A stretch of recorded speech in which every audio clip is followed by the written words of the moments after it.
Halo, apa kabarmu sekalian? Jumpa lagi dengan saya, Ibu Grace, dalam pelajaran Pendidikan Agama Katolik dan Budi Pekerti, kelas 6 semester 1. Tema 2, Yesus Kristus.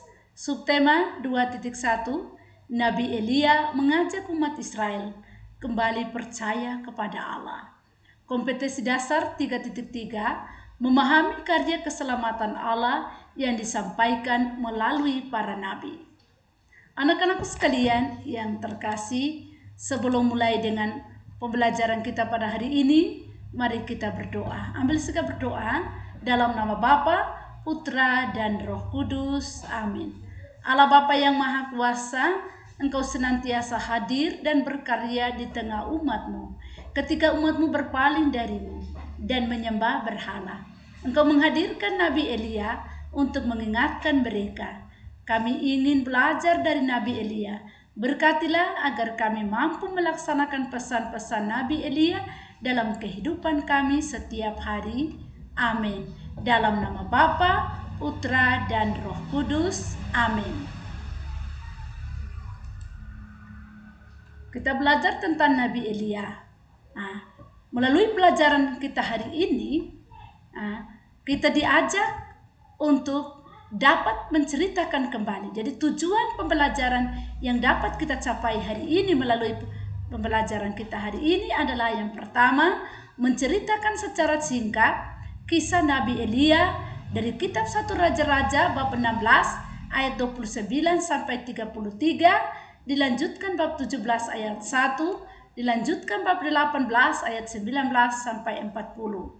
2. Mengungkapkan karya keselamatan Allah melalui Nabi Elia. 3. Mengungkapkan bagaimana perwujudan pesan-pesan Nabi Elia dalam kehidupan para murid. Yang keempat, menemukan contoh kasus penyembahan berhala pada masyarakat zaman sekarang di media massa. Dan yang kelima, membedakan keinginan-keinginan yang sesuai dengan kehendak Tuhan dan yang mengikuti godaan setan. Oke, nah sekarang kita masuk pada kegiatan kita yang berikut. Coba perhatikan pada slide. Ibu ada menampilkan dua gambar di sana. Coba perhatikan gambar yang pertama yang ditunjukkan oleh slide. Itu adalah gambar yang tampak adalah rambu lalu lintas. Salah satu rambu lalu lintas yaitu lampu lalu lintas. Ada warna merah, kuning, dan hijau. Merah artinya berhenti, kuning siap-siap atau hati-hati, hijau berarti para pengendara siap untuk melaju atau berjalan. Lalu di sini berarti kalau ada di sini berarti peraturan lalu lintas yang perlu ditaati. Kalau bilang berhenti, berhenti, siap jalan, ya jalan. Nah, di sini ada gambar di samping sini, apa yang kamu lihat? Ada sebuah bus, ada seorang pengendara motor yang jatuh dan ada orang-orang yang berusaha untuk menolong, betul sekali. Nah, di sini ada keterangan bahwa akibat dari tidak taat. Nah, di sini dikatakan pelajar tewas ditabrak Trans Jogja. Oke, sudah lihat? Oke, sekarang Ibu akan tampilkan slide yang berikut. Yaitu yang di sini digambar di sini ada berbicara tentang taat aturan dan selamat. Lihat Pak Polisi memberikan isyarat bahwa lampu merah berarti para pengendara berhenti. Ya, nah karena mereka taat aturan mereka berhenti, maka dari situ di sini tidak ada tampak kecelakaan dan segala macam. Sudah lihat? Oke. Iya, itu pasti itu yang kamu bilang toh. Nah, berikut. Setelah melihat gambar tadi, anak-anakku, hal apa saja yang kamu temukan dalam gambar? Oke, kalian anak-anak yang hebat. Tentu saja yang ada pada gambar adalah rambu lalu lintas yang mengatur lajunya kendaraan, dan juga ada yang celaka dan ada kendaraan yang berhenti tertib sesuai dengan isyarat lampu.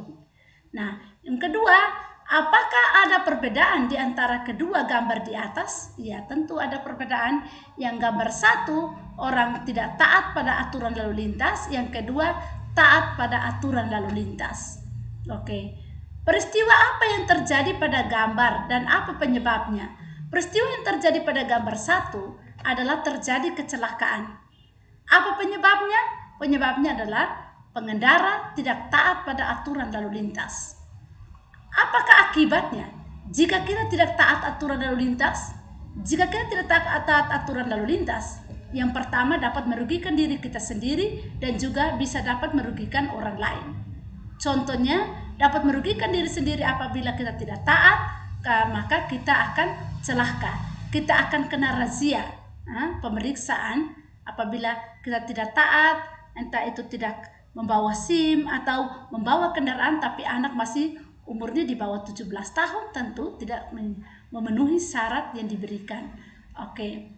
Nah, berikut sebutkan sikap atau tindakan yang melanggar lalu lintas. Tindakan yang bagaimanakah yang dikatakan melanggar? Itu yang pertama, pengendara syaratnya umur 17 tahun ke atas, memiliki SIM, jika berkendara berarti harus menggunakan helm, juga kaca spion semua lengkap. Lalu kalau di tikungan belok sesuaikan dengan isyarat lampu.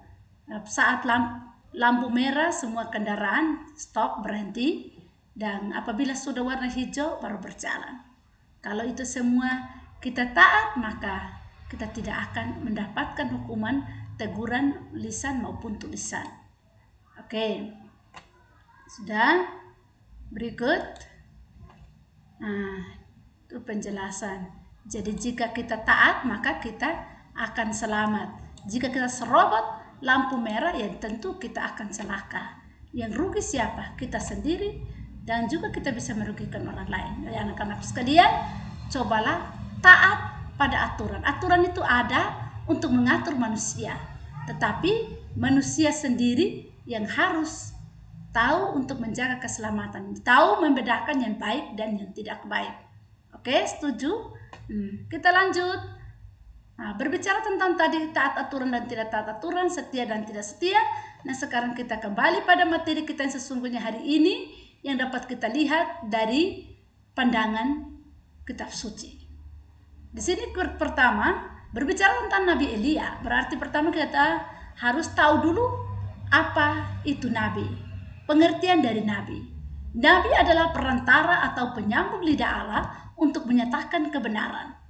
Apakah semua orang dapat dikatakan sebagai nabi? Seseorang menjadi nabi bukan menurut keinginannya sendiri, melainkan dia dipilih dan ditentukan oleh Tuhan sendiri.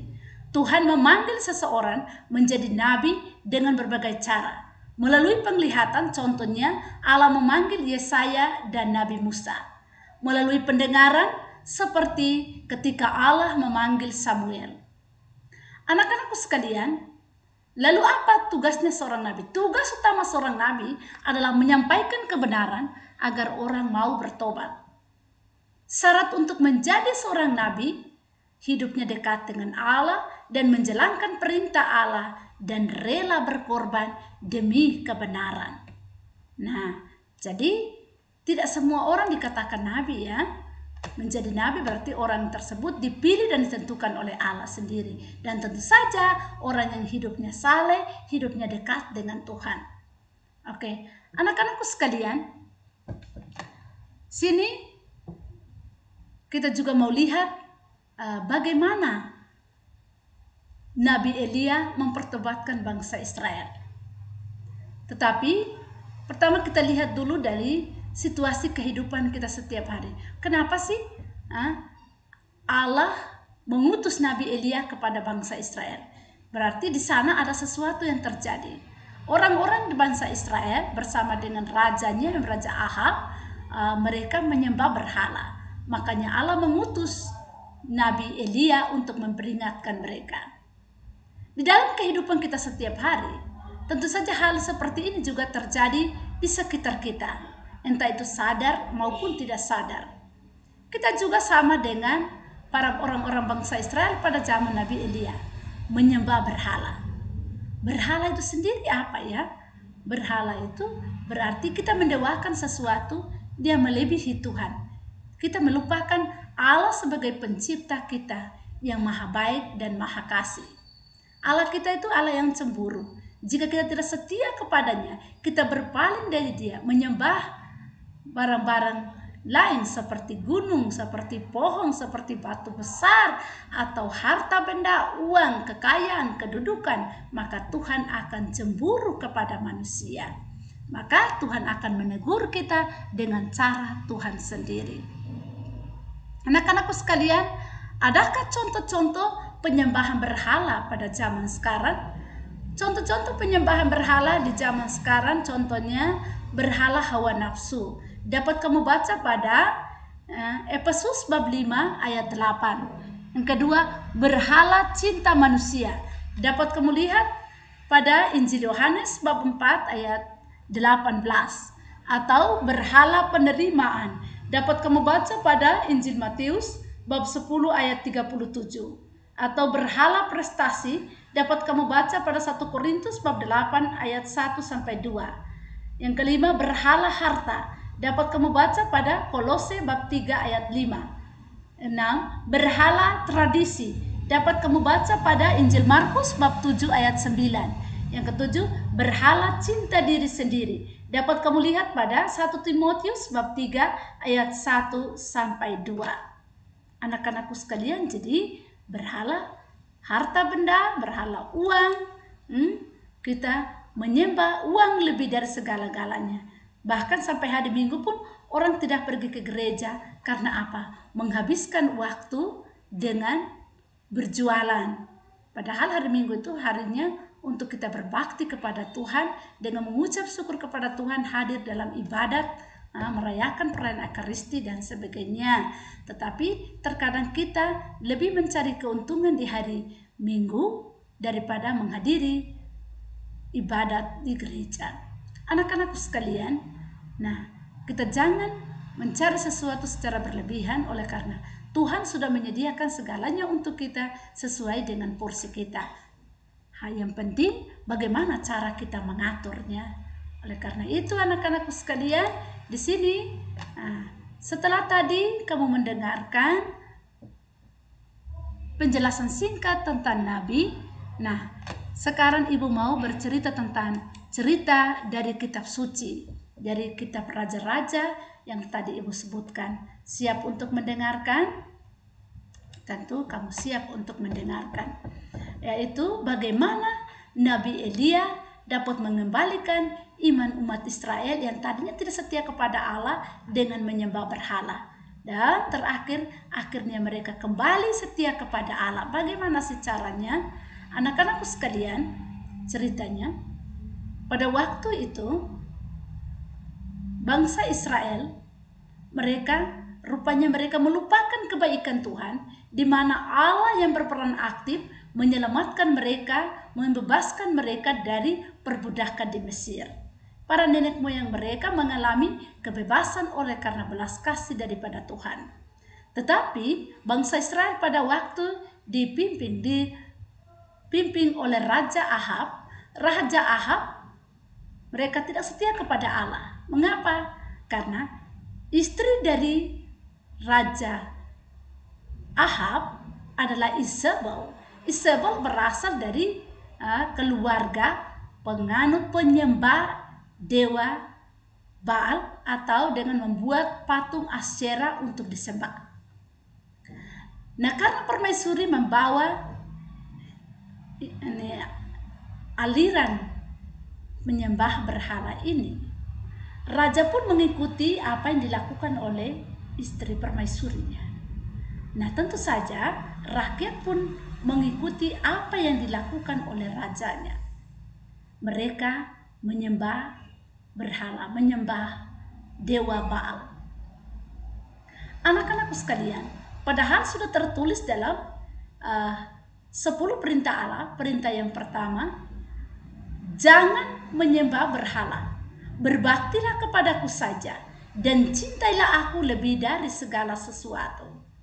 Tetapi tentu saja orang Israel melupakan perintah yang sudah diterima oleh nenek moyang mereka, yaitu Nabi Musa, tentang 10 perintah Allah. Aturan-aturannya sudah jelas.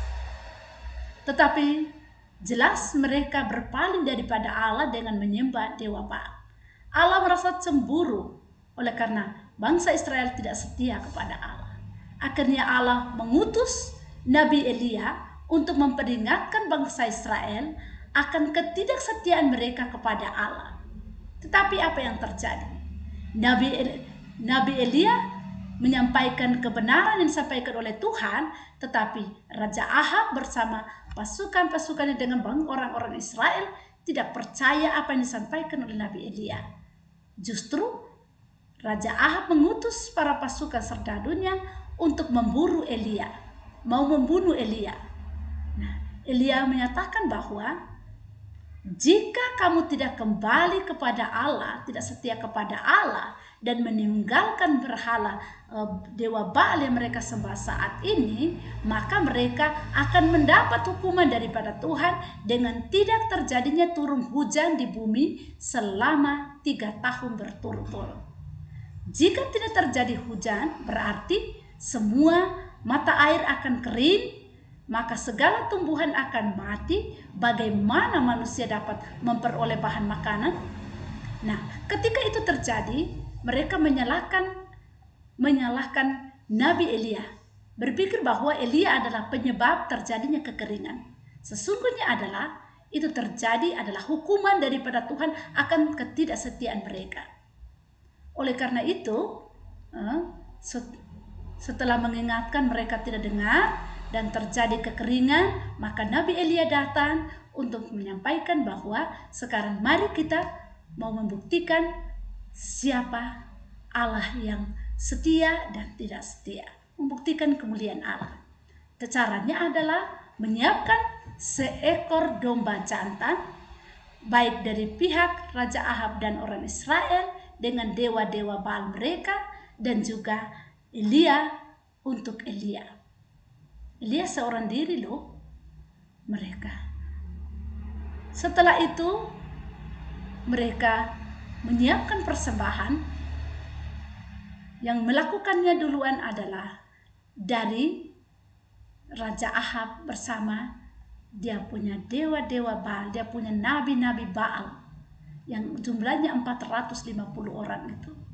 Setelah mereka memotong domba jantan itu, letakkan di atas meja persembahan, terus mereka mulai memanggil dewa Baal mereka, karena syaratnya adalah api untuk membakar korban persembahan adalah api yang harus diminta dari Tuhan Allahnya masing-masing. Entah itu dewa Baal dapat menjawab mereka atau tidak. Tetapi apa yang terjadi?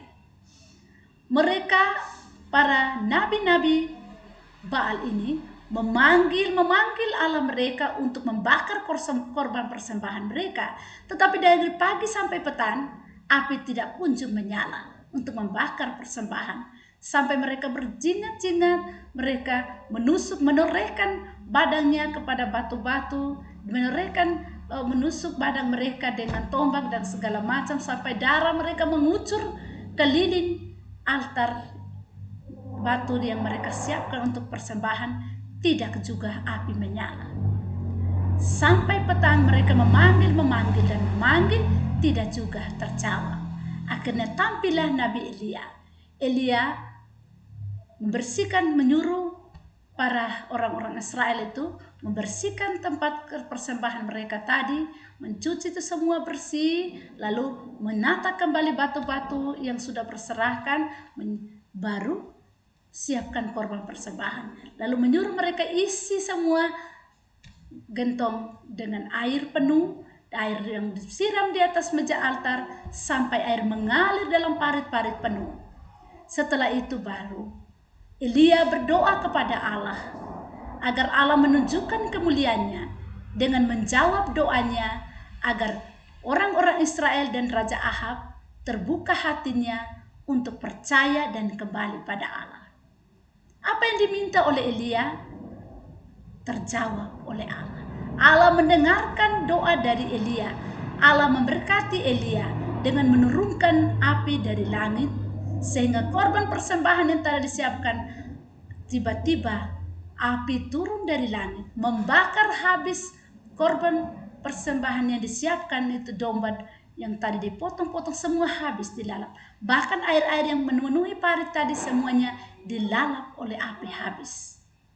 Anak-anakku sekalian, dengan kejadian ini orang Israel terbuka matanya. Mereka baru menyadari bahwa apa yang mereka lakukan selama ini adalah salah. Mereka sudah berpaling daripada Allah dan mereka kembali percaya kepada Allah. Mereka bilang, betul sekali, Allah yang kita sembah selama ini adalah keliru. Maka mereka kembali kepada Allah, dan juga Elia menyuruh orang-orang untuk menangkap nabi-nabi Baal, nabi-nabi palsu itu, dan membunuh mereka di Sungai Kishon. Demikian cerita dari bagaimana caranya Nabi Elia mengembalikan iman umat Israel. Setelah mendengarkan cerita tadi, sekarang anak-anakku sekalian, siapkan buku tugasmu, tulislah soal berikut dan kerjakan. Nomor 1, jelaskan arti nabi atau berikanlah penjelasanmu mengenai pengertian dari nabi. 2, jelaskan tugas seorang nabi. 3, mengapa Nabi Elia diutus kepada bangsa Israel?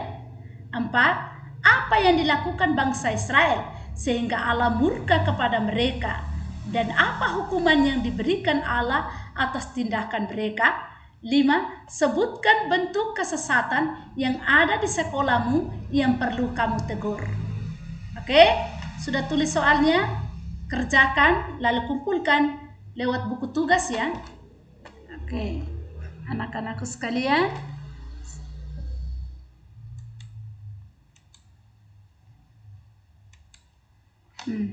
nanti kalian tulis rangkumannya. Nanti Ibu kasih kamu rangkuman. Lalu kalau soal tadi Ibu baca terlalu cepat, kamu bisa buka kembali videonya dan boleh lihat kembali dan mendengarkan penjelasan dari materi yang kita pelajari hari ini. Nah, sebagai pesan untuk kamu ingat nanti adalah yang pertama, pesan-pesan dari Nabi Elia. Yang pertama, Nabi Elia mengajak orang Israel untuk berhenti menyembah berhala dan kembali kepada Allah. Yang kedua, kita semua diajak, kamu dan saya, kita diajak untuk selalu melakukan kebaikan dan mewartakan kebaikan, serta berani menentang yang jahat, membangun niatmu dengan berdoa, selalu menuruti perintahnya, sering ke gereja, rajin baca kitab suci, Alkitab, dan melakukan hal-hal yang sesuai dengan kehendak Tuhan. Ingat, jangan lupa rajin berdoa, rajin membaca kitab suci, rajin pergi ke gereja, mencintai kebaikan, dan berani menentang yang jahat. Seperti siapa? Nabi Elia.